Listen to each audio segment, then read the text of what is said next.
when I go. I get a bunch of my doctors. So my doctor's actually really cool, where mine was fully covered. I don't know how he does it every time. My wife's too. But so basically my doctor, my hormone doctor, he sends a list to my doctor and my doctor just pens it in. And that's awesome. And, yeah. So my doctor's actually really cool. They work together. They don't like talk together, but they're like, oh, he's got you. Oh, yeah, you look fine. Here you go. Like, what are you going to say when a guy's, my weight, between 205 and 215 and 110/70. And all my blood markers are normal. Like, you don't see that. So he's like, well, you've kind of fucking figured it out. So yeah, you're good. He's like, because I'm probably one of the few people he's like, I go to a GP, man, just a random guy in my network. But again, he's not one of those anti guys. He's just like, I don't fucking care. Just don't die. That's rare. That is rare. Like the stories I've heard of guys getting dismissed, like you were saying, when they're younger, they've been told you're too young or you look fit. I've heard, you have a full beard, you don't need to get your test checked. Like you have a full beard? Yeah, guys several guys have been told that. Oh, you have a full beard, you're good. Because beards are, then how do you know? I don't know about that. Because if you've looked, Democrat men cannot grow beards. Have you looked at them? They always got some spotty ass beards. They always got the neck beard because they don't have a neck. So it kind of just walks over there. They don't do that shit. It's a thing. They're called neck beards. It's a fucking thing. So did you hear about this? So in males who start puberty late, they give them testosterone. To kickstart. Mm-hmm. I'm talking like 13. Oh, yeah. So I might have a relative who was, little on the underdeveloped side, starting puberty late.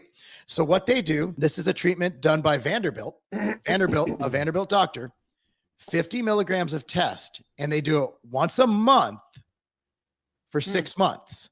And the theory is, and it's actually, I looked it up, there's data.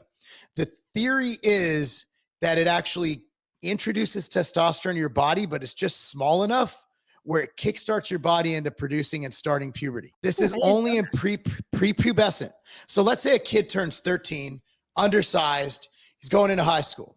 Now he's going to hit puberty, but that shit might not happen. People don't realize puberty can happen between like 11 and 19. So this kid comes in and the doctor's like, well, you don't want to go to school. Like he knows the kid doesn't want to go to school and be like prepubescent as a senior or as a junior, even as a sophomore.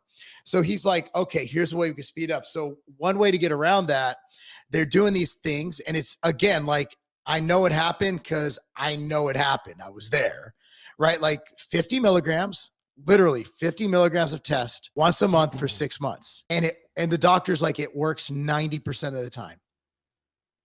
I mean, I think that's brilliant. It's dude, again, it just, fuck it. It's my son. Okay. So Vanderbilt. It was amazing. And I went in there and he's like, it's a funny story. So I go in there and I'm with my son. Doctor goes like, so, do you have anything against, TRT or testosterone? I just looked at him like this. He goes, yeah, we're good.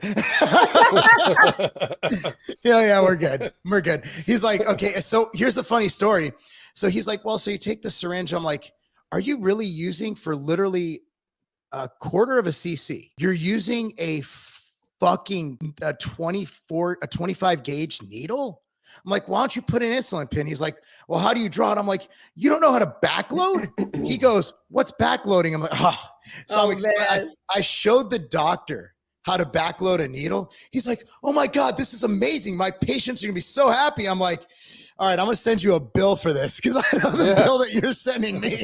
Right. So I taught. How about some Fred quo here, I taught a doctor how to backload a syringe. If you enjoyed this video, you can see the entire podcast at rumble.com/evening rants.